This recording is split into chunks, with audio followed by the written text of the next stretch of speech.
마태복음 10장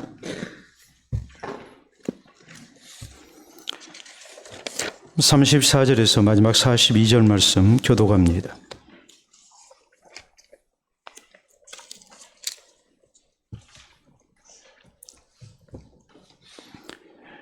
마태복음 10장 34절에서 마지막 42절 말씀 교독합니다.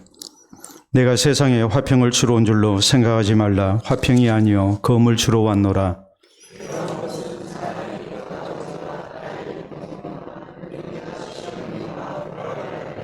사람의 원수가 자기 집안 식구리라.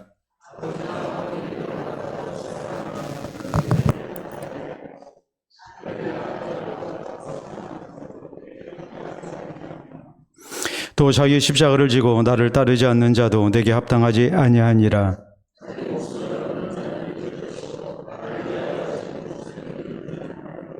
너희를 영접하는 자는 나를 영접하는 것이요 나를 영접하는 자는 나를 보내신 이를 영접하는 것이니라.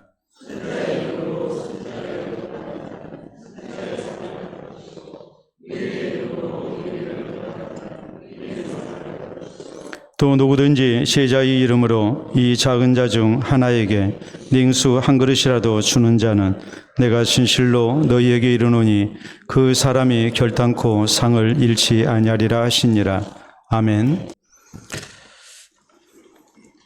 오늘 마태복음 강의 65번째 시간입니다. 유대인의 실서인 탈무드에 이런 말이 나옵니다. 담요 길이에 맞춰서 내 다리를 펴라라는 말입니다. 무슨 일이든지 바로 알고서 대처를 해야 한다는 말이죠. 앞뒤를 잘 재보고 그리고 모든 일의 전후 좌우를 살핀 가운데 우리가 준비 철저히 해서 잘 해야만이 좋은 결과를 얻을 수 있다는 말입니다. 주먹구구식으로 아무렇게나 해서는 안 된다는 말입니다. 우리는 지난 시간에 우리 예수님께서 제자들을 파송하시고 또 이것이 결코 쉽지 않은 일인 것을 또 두려운 그런 일을 만나게 될 것임에 대해서 말씀하신 가운데 이것을 어떻게 감당해야 할 것인가에 대해서 교훈하신 내용을 우리가 살폈습니다. 사람을 두려워하지 말고 하나님을 두려워하라고 말씀하시죠. 또 재판을 우리가 받게 될 때 하나님의 도우심과 또 보호하시는 은혜가 있음을 믿으라고 하셨습니다.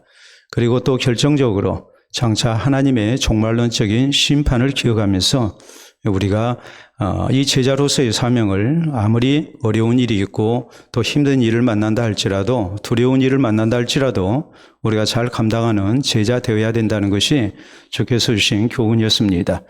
하나님에 대한 거룩한 두려움, 경건한 두려움을 갖게 되면 사람에 대한 두려움이랄지 세속적인 두려움은 자연히 해결된다는 것이 우리 주님이 주신 말씀이었습니다. 살아계신 하나님, 이 살아계신 하나님께서 모든 일을 주장하시는 중 주의 백성과 같이 하시고 또 제자들을 붙드시고 도와주실 것입니다. 그러니까 이 하나님을 두려워하고 하나님의 도움과 보호를 확신하면서 하나님 앞에 장차 아름다운 모습으로 설 제자로서 이제 충성할 것을 우리 주님께서는 가르치신 것입니다. 오늘 성경 말씀은 이제 예수님의 제자로서 우리가 신앙의 길을 가고 또 헌신의 길을 갈 때에 많은 어려움을 어떻게 받아들이고 또 이것을 끝까지 감당해야 할 것인가 여기에 대해서 교훈하신 내용입니다. 사실 실습이라는 것이 대단히 중요하잖아요. 지금까지 예수님의 제자들 훈련시키셨으니까 바로 나가서 부딪혀보라고 이렇게 말씀하실 것도 같은데 우리 주님은 이 제자들에게 너희가 가서 세상 가운데서 예수 그리스도의 복음을 증거하고 또 하나님의 나라를 세워나가는 일, 내가 너희를 양을 보냄이 이리 가운데 보낸과 같도다 라고 이렇게 말씀하실 정도로 너무나도 힘들고 어려운 그런 현장이기 때문에 우리 주님께서는 굉장히 길게 여기에 대해서 모든 준비를 철저히 할 것을 말씀으로 이렇게 교훈을 하신 겁니다. 그렇기 때문에 오늘 성경 말씀도 바로 이 교훈 가운데 우리에게 이제 하나님의 말씀을 이렇게 가르칩니다. 다시 말하자면 우리가 예수 그리스도의 제자로서 그리스도의 복음을 들고 세상 가운데 나가게 될 때, 우리가 그리스도인으로 살게 될 때에 어떤 현장의 모습이 우리를 위협할 것인가, 이것을 우리가 잘 알고 여기에 합당한 모습으로 우리가 대처를 해야 된다는 것, 이것이 이제 주님께서 우리 가운데 교훈하신 중요한 목적입니다. 자, 오늘 먼저 성경은 우리 예수님께서 우리가 예수 그리스도의 제자의 길을 가게 될 때에 필연적으로 영적 분쟁이 있다는 사실을 이렇게 상기시키십니다. 오늘 34절에 있는 말씀을 보면 내가 세상에 화평을 주러 온 줄로 생각하지 말라. 화평이 아니요 검을 주러 왔노라라고 말씀을 하십니다. 내가 화평을 주러 온 게 아니다.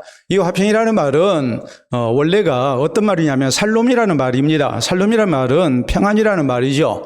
내가 너희 가운데 평안을 주러 온 것이 아니다. 화평을 주러 온 것이 아니다. 검을 주러 왔다. 검은 뭡니까? 칼이죠. 그렇기 때문에 이 검이 상징하는 것은 분쟁, 다툼 혹은 전쟁을 말합니다.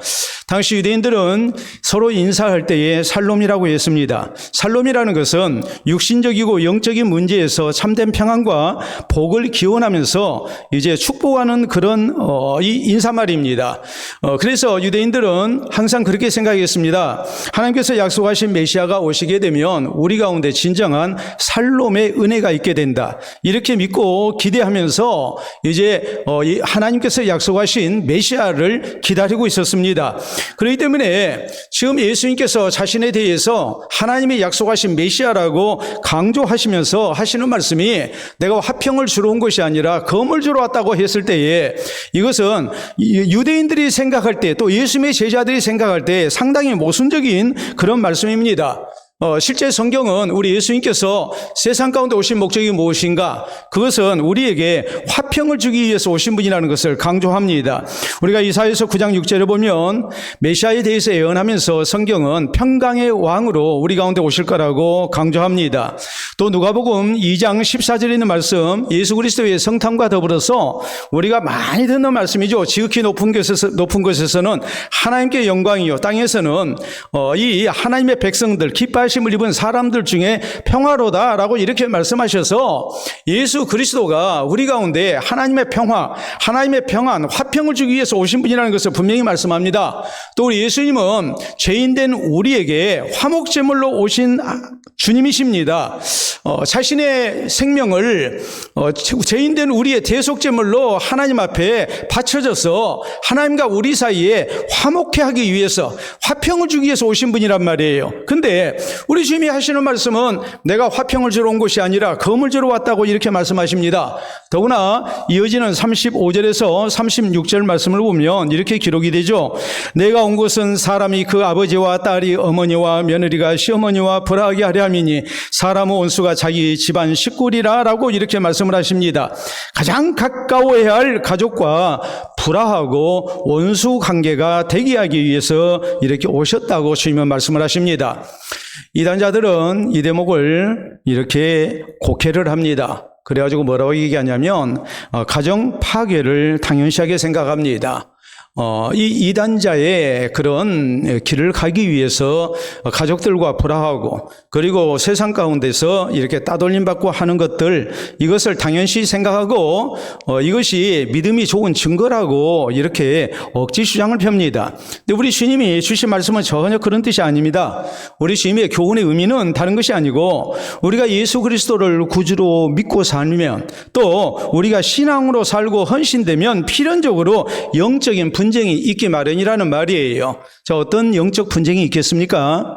먼저 우리는 자기 양심과의 분쟁을 겪게 됩니다.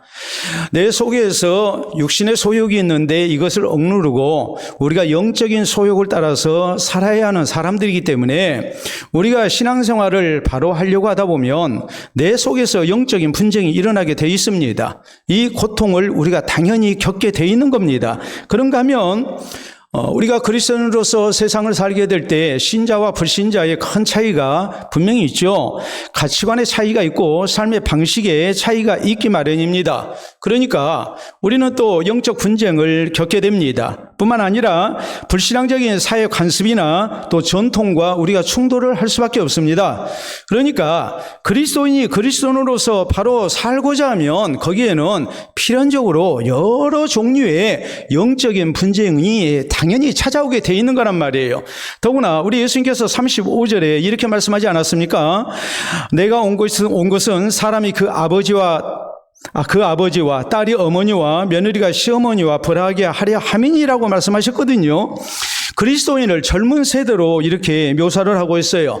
아들로, 딸로, 그리고 며느리로 이렇게 지금 비유를 합니다. 그리고 불신 세력을 영적 분쟁의 상대자를 우리 주님은 뭐라고 묘사를 했냐면 기성세대로 묘사를 했어요. 아버지, 또 어머니, 시어머니로 이렇게 묘사를 했단 말이에요. 이것은 곧 무엇을 의미하겠습니까? 복음의 생동감 넘치는 교훈과 또 기존의 관습과의 영적 분쟁을 말하는 겁니다. 또 개인적으로 내 옛사람과 새사람의 영적 분쟁을, 갈등을 이렇게 말씀을 하고 있는 거예요. 바로 지금 그런 의미예요. 다시 말하자면은 우리가 예수 그리스도의 제자로서 바로 살고자 하면 거기에는 필연적으로 영적인 분쟁이 따라오게 돼 있어요. 우리의 가치관의 변화가 일어나게 되고 또 양심이 하나님 말씀대로 살도록 우리를 이렇게 계속해서 주장하고 거기에다가 불신앙적인 사회 관습이나 이런 여러 가지 전통 이런 것에 우리가 반해서 살아야 하기 때문에 이 기성세대와의 충돌이 일어날 수밖에 없단 말이에요. 그렇기 때문에 나라는 사람을 놓고 볼 때도 내 옛사람과 그리스도 예수 안에서 거듭난 새사람과의 분쟁이 필연적으로 있기 마련이란 말이에요. 이런 영적 분쟁을 우리 주님께서 말씀을 하시는 거예요. 여러분, 우리가 성경을 보면 하나님의 부르심을 받은 사람들이 세상과 충돌하지 않고 이렇게 편안하게 신앙생활한 것이 결코 아닙니다. 또 끊임없이 자기 자신과의 그런 충돌을 이렇게 겪고 이런 분쟁 속에서 하나님의 뜻을 따라서 이렇게 사는 사람들이 되죠. 요셉을 생각해 보세요. 그 형들에게 미움을 받죠. 그는 오직 하나님을 향한 신앙으로 살기를 원했고 하나님 앞에 바로 살기를 원했습니다. 이런 일들이 형들의 마음에 들지 않습니다. 그래서 요셉을 미워합니다. 시기하고 질투합니다. 다시 말하자면 하나님의 말씀대로 살고자 하는 요셉과 그리하지 아니한 형들 사이에 영적 분쟁이 분명히 있었단 말이에요. 다니엘과 그의 세 친구도 마찬가지예요. 자신들이 처해 있는 환경을 생각하면 거기에 적당하게 타협하고 또 적응하며 사는 것이 지혜로울 수도 있습니다. 그러나 이 사회적인 구조적인 그런 잘못 속에서 하나님을 향한 신앙으로 살려고 하다 보니까 자연히 충돌을 하게 돼요.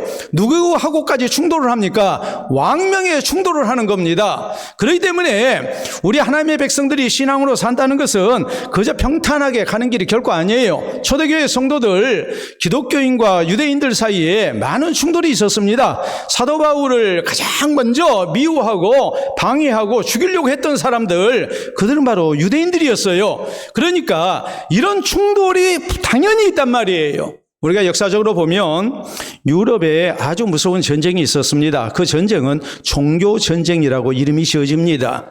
여러분, 종교전쟁이 뭐겠습니까? 1517년에 마틴 루터에 의해서 종교개혁이 일어났습니다.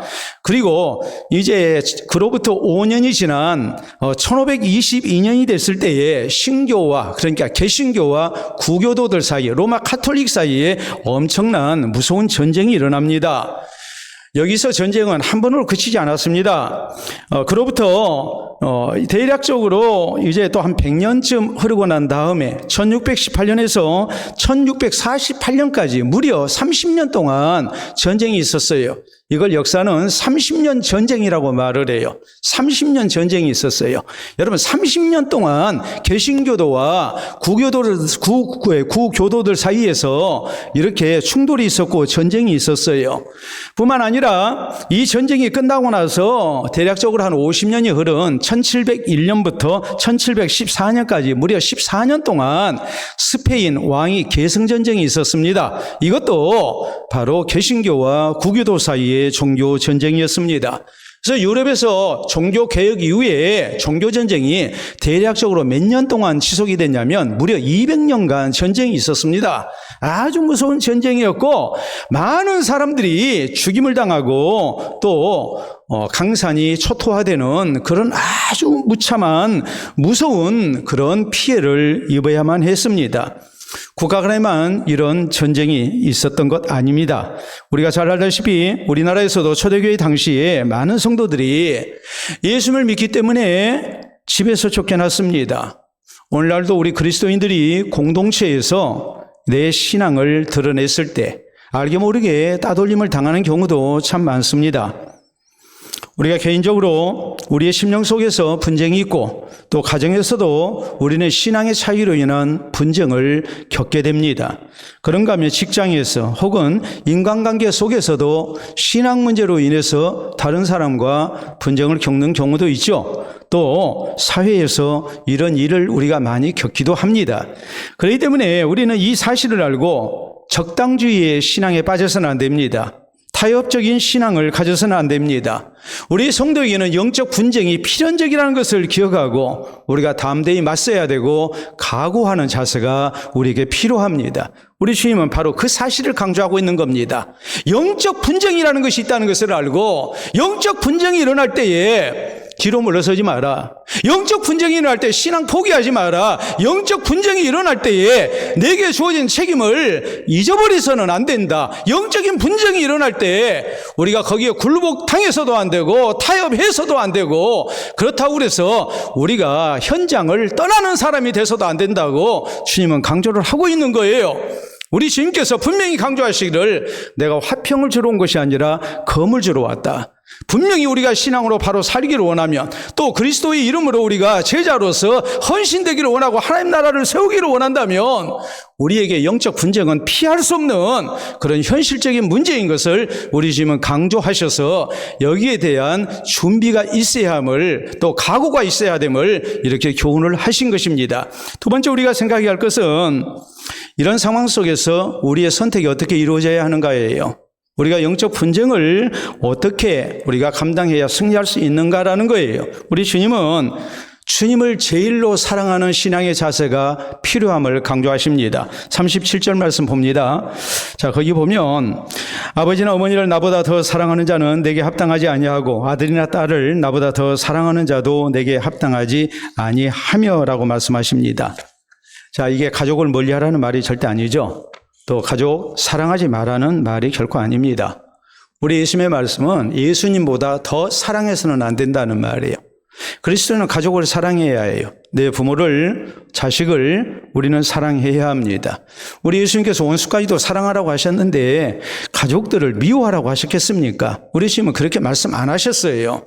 우리 주님은 나보다도 가족을 더 사랑해서는 안 된다고 말씀을 하세요. 영적 분쟁이 일어났어요. 영적 분쟁이 일어나면 우리가 양자택일을 해야 하는 상황 속에서 누구를 더 사랑하고 선택을 해야 되겠습니까? 우리 주님은 예수님을 더 사랑할 것을 요구하세요. 자, 이어진 38절에 있는 말씀. 또 자기 십자가를 지고 나를 따르지 않는 자도 내게 합당하지 아니하니라라고 말씀하십니다. 자기 십자가를 지고 따라야 된다. 자, 자기 십자가를 진다는 말이 어떤 의미인가도 우리가 잘 이해를 해야죠.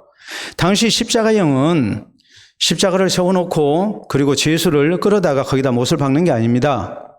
죄수가 법정에서 십자가형을 선고받게 되면 자기가 달려야 할 십자가를 지고 형장까지 갔습니다. 그러니까 자기 십자가를 지고 간다는 말은 내가 죽으러 간다는 것을 의미합니다. 이게 자기 십자가라는 말입니다. 우리는 자꾸 그래요. 내가 여러 가지 힘든 일을 만나면 우리는 뭐라고 그럽니까? 자기 십자가가 있다고 그래요. 우리가 설교 후에 339장 찬송할 텐데 거기에도 내 주의 십자가 내게도 있도다 하면서 우리가 그렇게 찬송을 합니다. 그런데 십자가를 나의 좋지 못한 어떤 환경 또 어려운 문제 이런 걸 우리가 생각을 하는 경향이 굉장히 많아요. 또 나를 참 힘들게 하는 사람 그 사람을 놓고 우리는 뭐라고 얘기합니까? 내 십자가라고 그래요. 그건 참 교양 있게 말하는 용어입니다. 교양 있게 말 안 하면 뭐라고 말하겠습니까? 내 왼수라고 그럽니다. 그보다도 더 교양이 없으면 뭐라고 그러냐면 마귀 새끼라고 그럽니다. 자기 십자가는 나를 참 힘들게 하는 그런 대상이 아니에요. 자기 십자가를 지고 나를 따라야 된다는 예수님의 말씀은 내가 죽어야 된다는 말이에요. 내가 죽어야 된다는 말이 무슨 뜻이겠습니까? 이어지는 39절 말씀 보도록 합니다. 우리 같이 읽어볼까요? 자기 목숨을 얻는 자는 잃을 것이요 나를 위하여 자기 목숨을 잃는 자는 얻으리라 라고 말씀하십니다. 여러분, 자기 십자가를 진다는 말은 뭐겠습니까? 내 목숨보다도 주님을 더 사랑해야 된다는 말이에요. 영적 분쟁이 일어날 때 우리가 제일로 사랑해야 할 대상은 우리 주님이고 주님이 우리의 선택이 돼야 된다는 말이에요. 그래야 우리는 영적 분쟁 가운데서 승리할 수 있어요. 육적인 생명 대신에 영적인 생명을 얻는 사람이 됩니다. 우리가 실제적으로 그렇습니다. 신앙생활 하다가 나태에 빠질 때가 있어요. 안일에 빠질 때가 있어요. 또 육신적 평안을 구할 때가 있어요. 그때 우리는 내가 죽어야죠. 내 목숨을 사랑하면 우리는 계속해서 영적인 안일과 나태 속에 빠지게 돼 있어요. 또 우리는 육신적인 평안을 추구하게 돼 있어요.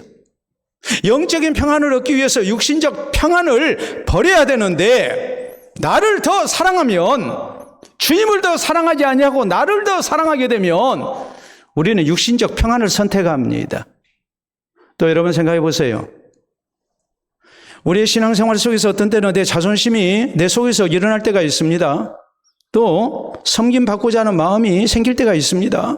예수 그리스도의 제자로서 우리가 그렇게 해서는 안 된다는 것을 압니다. 그때 우리가 뭐 해야 됩니까? 자기 십자가를 져야 합니다.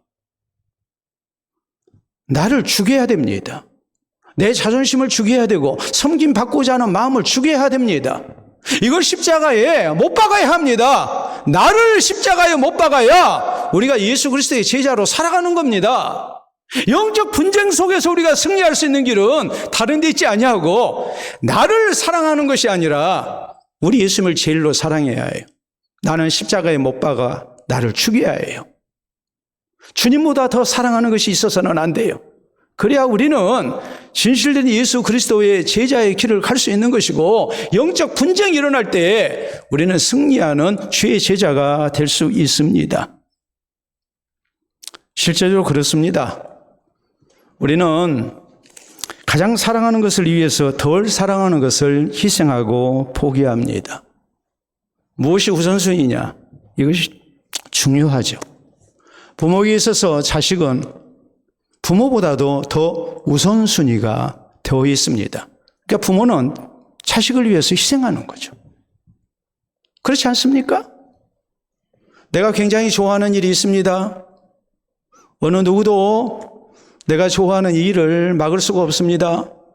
그런데 경제적인 한계가 있고 시간적인 한계가 있다면 우리는 다른 것을 다 희생해서라도 내가 하고 싶은 그 일을 하고자 할 것입니다. 우선순위가 뭐가 되어 있느냐에 따라서 우리의 삶의 자세가 달라지게 되어 있는 거고 결과가 달라지게 되어 있는 거예요. 신앙생활에도 역시 마찬가지예요. 우리 성도가 주님을 향한 신앙으로 살고 헌신되려면 영적 분쟁이 일어날 때에 주님을 제일로 사랑해야 해요. 그래야 우리가 승리할 수 있어요. 하나님께서 아브라함에게 그가 사랑하는 독자 이삭을 모리아산에서 번제로 바치라고 하십니다. 아버지의 어머니의 생명보다도 더 소중한 아들입니다. 그런데 아브라함은 이 아들을 바칩니다. 어떻게 가능했을까요? 하나님을 더욱 사랑했기 때문입니다. 하나님을 선택했기 때문입니다. 다니엘과 그의 세 친구가 내 목숨보다도 하나님을 더 사랑하고 하나님을 선택했기 때문에 왕명을 거역하고 신앙을 지켜낼 수가 있었습니다. 베드로가 예수님을 3번 부인했습니다. 우리 예수님께서 부활하신 후에 디베라 해안으로 고기 잡고 있었던 베드로를 찾아가십니다. 그리고 그에게 물으십니다. 너 왜 나를 부인했느냐? 한 번도 아니고 3번이나 부인했느냐? 내가 너에게 당부하지 않았느냐? 내가 너에게 경고하지 않았느냐? 내가 기도하라 했는데 너 기도 안 하더니 너 이 꼴 날 줄 알았다. 우리 주님은 그런 식으로 책망하지 아니하셨습니다. 동일한 말씀으로 물으십니다. 내가 이 사람들보다 나를 더 사랑하느냐? 내가 이 사람들보다 나를 더 사랑하느냐는 이 말씀의 의미는 우리가 주님을 제일로 사랑했다면, 베드로가 자기 목숨보다도 주님을 더 사랑했다면 그런 목숨을 바쳐가면서 순교를 했을 것입니다. 신앙 부인하지 않았을 것입니다. 그러니까 주님께서는 그 말씀으로 물으신 겁니다. 내가 이 사람들보다 나를 더 사랑하느냐? 주님을 제일로 사랑하지 아니했기 때문에 주를 향한 신앙을 부인한 거예요. 도망한 거예요. 바른 선택이 이루어지지 아니했고 영적 분쟁에서 그는 실패하고 만 거예요. 그렇기 때문에 그렇게 물으신 거예요. 네가 정말 나를 사랑하느냐? 일제강점기 때에 신사참배 절대 하지 않겠다고 다짐했던 목사님들이 상당수가 신사참배를 했습니다. 이분들이 목숨을 건져서 집에 왔을 때 했던 일은 자식을 붙들고 울면서 이런 말을 했습니다. 내가 너 때문에 변절했다. 여러분, 자식 때문에 변절했다고 말을 했어요. 자식을 생각하니까 순교를 못한 거예요. 하나님보다도 자식을 더 사랑했던 거예요. 그래서 변절하고 만 거예요. 미국 시민권을 얻게 될 때에 선서문에 이런 내용이 나옵니다. 모든 외국과 국왕과 군주와 국가와 주권에 대한 충성을 포기한다라는 말이에요. 새롭게 내 조국이 된 미국을 더 사랑한다고, 그리고 충성하겠노라고 다짐합니다. 그 서약을 하게 되어 있습니다. 우리 역시 마찬가지입니다. 주님을 제일로 사랑해야 됩니다. 그래서 필연적으로 있게 되는 영적 분쟁의 때에 주님 우선적인 신앙을 우리가 가져야 하고 신앙 제일주의로 살아야 우리가 승리할 수 있다는 사실을 잊지 마시길 바랍니다.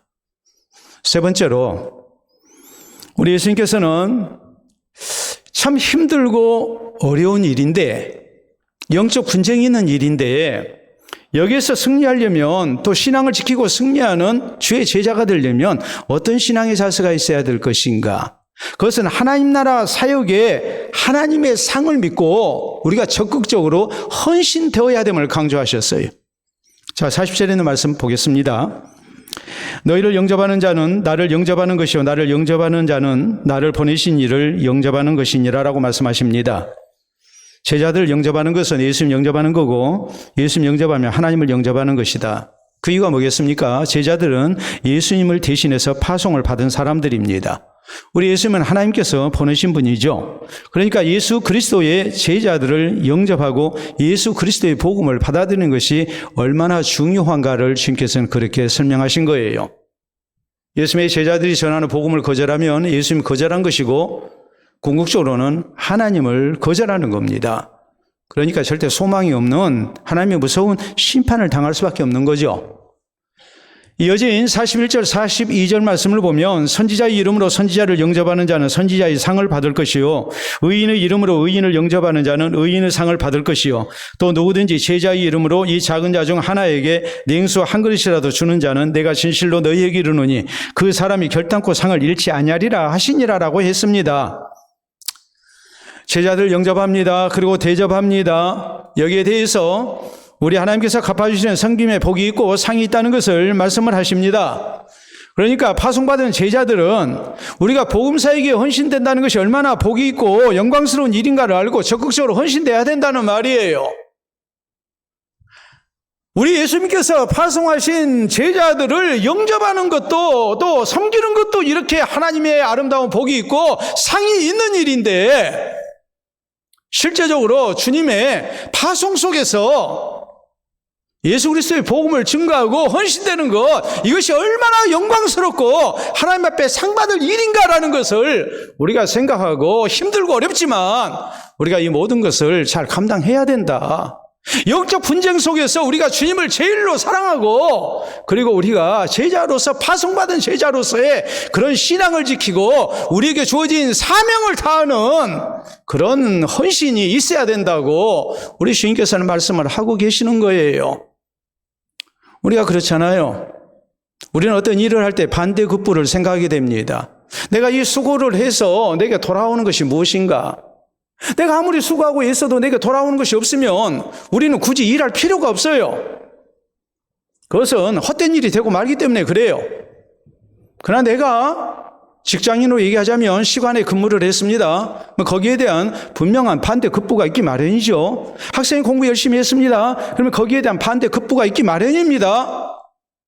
내가 열심으로 수고하고 일을 했습니다. 남들 잠잘 때 잠 안 자고, 남들 놀 때 나 놀러 가지 않고, 또 남들 쓸 때 나는 쓰지 않고 전략했습니다. 이런 모든 일 속에 반대 급부가 없다면, 이로 인해서 우리에게 얻어지는 유익이 없다면 누가 고생하는 길을 택하겠습니까? 그렇게 할 사람 하나도 없어요. 그렇기 때문에 우리에게 있어서 이 반대급부를 생각하면서 헌신된다는 거, 이건 굉장히 중요합니다. 저는 오늘도 아내와 얘기하면서 그런 얘기를 했어요. 다른 목사님들 만나서 얘기를 하게 되면 참 목회가 힘들다고 그래요. 교인들도 잘 모이지도 않고 신앙이 자라는 것 같지도 않고 또 소망 있게 보이지도 않고 그래서 너무너무 힘들다고 얘기를 해요. 저는 안 그래요. 저는 교회 오면 즐겁고 우리 성도들 만나면 세상에서 제일 행복하고, 엊그제 제 생일이었는데 제 누나가 문자를 보냈어요. 제가 한번 읽어드릴까요?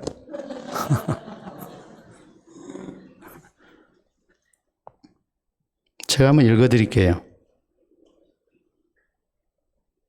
문진 목사님 생일 축하해요. 56년이 윤년이어서 4년에 한 번 생일 맞을 뻔했다고 했는데 제대로 축하 한번 못 해드리고 미안합니다. 은퇴 후로 기회가 되기를. 얼마 남지 않은 목회가 지금처럼 늘 행복하시고 강건하시길 기도하며 축복합니다. 그랬어요. 제 누나가 저보다 5살 위인데 저한테 항상 존대를 해줍니다. 고마워요. 목사님이라고 항상 목사님이라고 그러고 저한테 존대를 해주십니다. 사사로운 문자를 보낼 때도 항상 존대를 해요, 저한테. 여러분, 누님들, 동생한테 존대하십니까? 제가 행복한 사람이잖아요. 가족들한테도 저는 늘 목회가 행복합니다. 저는 항상 만족하고 그리고 목회를 합니다. 예수 그리스도의 복음을 증거하고 그러면 얼마나 기쁜지 모릅니다. 설교 말씀 증거하는 것이 참 좋아요. 어제 제가 아내에게 그런 얘기를 했어요.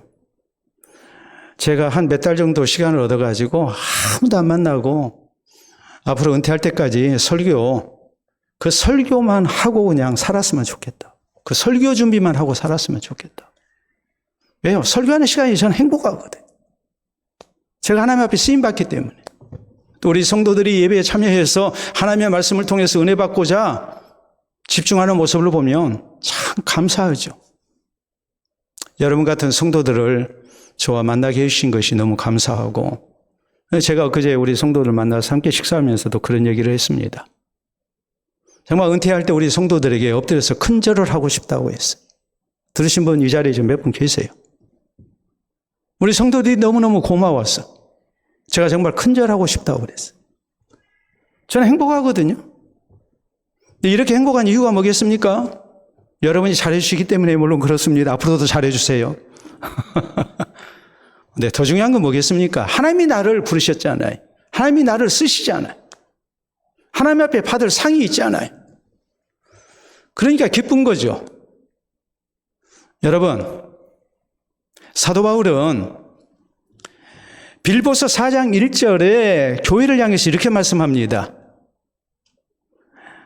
나의 사랑하는 자들아, 나의 기쁨이요 멸류관인 성도들이라고 그랬어요. 바울 사도가 교회를 돌보면서 성도들 어떻게 대했는가? 바울 사도는 내 기쁨이고 멸류관인 사람이라고 그랬어요. 내 멸류관이다. 우리 예수님께서 요한계시록 3장의 빌라델비아 교회를 향해서 말씀합니다. 적은 능력을 가지고서 충성하는 교회였다. 내 이름을 배신치 아니했다. 그러면서 아무나 너희 멸류관을 빼앗지 못하게 하라 그랬어요.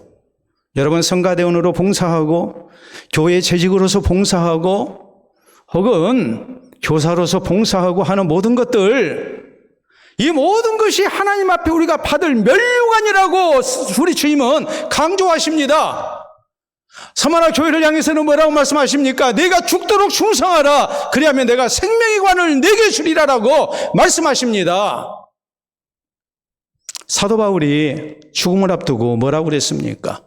디모데후서 4장 7절로 8절에 있는 말씀을 보면 내가 선한 싸움을 싸우고 내가 달려갈 마치고 믿음을 지켰으니 이제 후로는 나를 위하여 의의 면류관이 예비되었으므로 주곧 의로우신 재판장께서 그날에 내게 주실 것이요 나뿐 아니라 주의 나타나심을 사모하는 모든 자에게도 니라라고 말씀합니다. 우리가 신앙생활하는 것이 우리가 맡은 바 직분을 따라서 충성하고 헌신한 것이 예수 그리스도의 제자로서 우리가 영적 분쟁 속에 많은 것을 포기하고 주님 제일주의로 주님을 제일로 사랑하며 나를 십자가에 못 박았던 이런 일들이 결코 헛되지 아니하다는 것을 성경은 우리에게 강조하십니다. 우리가 믿어야 됩니다. 사자성어에 이런 말이 있습니다. 여러분 보시게 되면 망매지가리라는 말입니다. 발알망자에 매와 매자 그리고 그칠 지자에 그리고 목마를 갈자입니다. 이 사자성어는 그 유래가 이렇습니다. 우리가 삼국지에 보면 꽤가 많은 조조가 군사를 이끌고 전쟁하러 나갑니다. 그런데 아주 험한 길을 가다가 아주 무더위 속에서 병사들이 지쳐버렸습니다. 목이 마릅니다. 싸워보기도 전에 목마름 때문에 이게 다 죽게 생겼고 병사들이 도망가게 생겼습니다. 이런 상황 속에서 조조가 꾀를 냅니다. 병사들이 이렇게 얘기합니다. 저 산에 아주 큰 매화밭이 있다. 거기 가면 아주 탐스러운 매실이 열매가 익어서 달려있다. 우리 그거 먹고 힘내서 우리가 싸우자 그랬어요. 매실이라는 말을 듣는 순간 그 신맛, 달고 신맛을 생각하면서 입안에서 침이 돈 거예요. 그래서 갈증을 이겨냈어요. 여기서 나온 말이 망매지갈이라는 말이에요. 그러나 망매지갈이라는 말은 한편으로 무엇을 의미하냐면 실제적으로는 우리의 목마름을 해결할 수 없는 상황 속에서 우리를 속인 것을 얘기합니다. 희망 고문을 얘기를 해요. 여러분, 주께서 우리에게 약속하신 것은 절대로 망매지갈이 아닙니다. 신실하신 주님께서 우리에게 약속하신 것입니다. 우리가 예수 그리스도의 제자로 나가서 그리스도의 복음을 증거하고 영적 분쟁 속에서 살아계신 하나님을 의지하고 하나님을 제일로 사랑하면서 나를 십자가에 못 박고 주를 향한 헌신을 우리가 산다면 거기에 우리 주님이 주시는 분명한 상이 있음을 우리는 믿어야 됩니다. 그리고 주님 앞에 우리는 어려운 현실이고 감당하기 힘든 하나님이 우리에게 주신 사명이랄지라도 우리가 끝까지 잘 감당하는 주의 백성들이 되어야 됩니다. 예수 그리스도의 제자가 되어야 됩니다. 다시 한번 우리 가운데 약속하신 우리 주님의 하늘의 상을 우리가 굳게 믿고 힘들고 어려운 중에도 끝까지 내게 주신 사명을 감당하고 하나님 나라 복음을 전파하기 위해서 귀하게 쓰임을 받는 우리 모두가 될 수 있기를 바랍니다. 신앙경은에 이런 말이 있습니다. 십자가는 끌고 가는 것보다 지고 가는 것이 더 쉽다라는 말입니다. 사실 그렇죠. 십자가를 끌고 간다고 생각해 보세요. 얼마나 힘들겠어요. 차라리 지고 가는 게 낫죠. 십자가 아니라 쌀 한 가마 지는 게 낫겠습니까? 끌고 가는 게 낫겠습니까? 지고 가는 게 낫겠죠. 십자가도 마찬가지입니다. 십자가를 끌고 가는 게 아니라 지고 가는 게 낫다는 이 말씀의 의미가 뭐겠습니까? 우리의 신앙생활 속에서 또 우리의 직분을 감당하고 우리가 헌신되는 모든 일 속에 억지로 질질 끌려가는 사람이 아니라 할 수 없어서 기쁨 없이 질질 끌고 가는 그런 모습이 아니라 우리가 하나님이 내게 주신 사명으로 알고 그것을 잘 감당하는 기쁨과 감사 속에 감당하는 모습이 낫다는 말이에요. 그렇기 때문에 우리는 예수 그리스도의 제자의 길, 우리가 신앙으로 사는 길, 필연적으로 영적 분쟁이 있다는 것을 명심해야 합니다. 이런 영적 분쟁이 있을 때에 우리는 주님을 제일로 사랑해야 합니다. 주님 우선 신앙, 그리고 신앙 제일주의로 우리가 주님을 선택하고 신앙을 선택해야 합니다. 하나님의 상을 믿고 하나님 나라 사역에 적극적으로 우리가 헌신되어야 됩니다. 그래서 끝까지 예수 그리스도의 제자로서 내 십자가를 지고 주님을 뒤따르는 제자, 주께서 우리에게 맡겨주신 사명을 잘 감당하고 승리하는 제자, 하나님 나라 사역에 귀하게 쓰임받고 하나님이 약속하신 상을 받는 우리 모든 성도들 될 수 있기를 바랍니다. 우리 함께 기도합니다.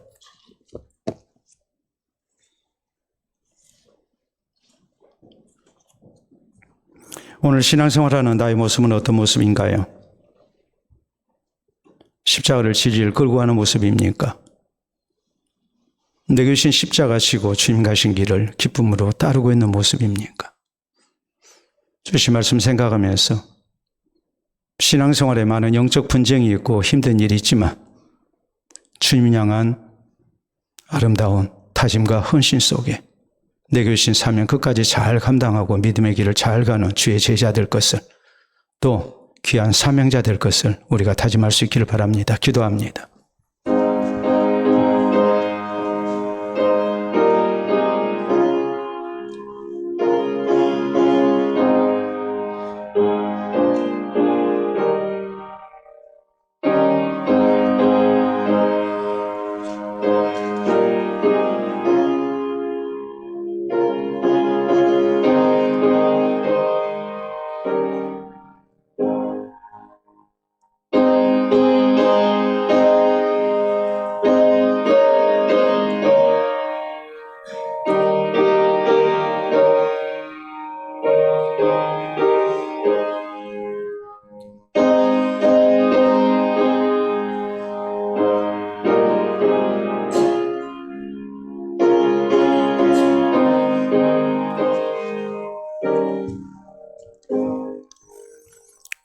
이 시간도 살아계신 우리 아버지, 친히 교회의 머리가 되시고 우리를 구원의 백성으로, 또 제 몸된 교회의 아름다운 지체로, 또 하나님의 동역자로 세우시고 예수 그리스도의 제자의 길을 가게 해주신 것을 진심으로 감사합니다.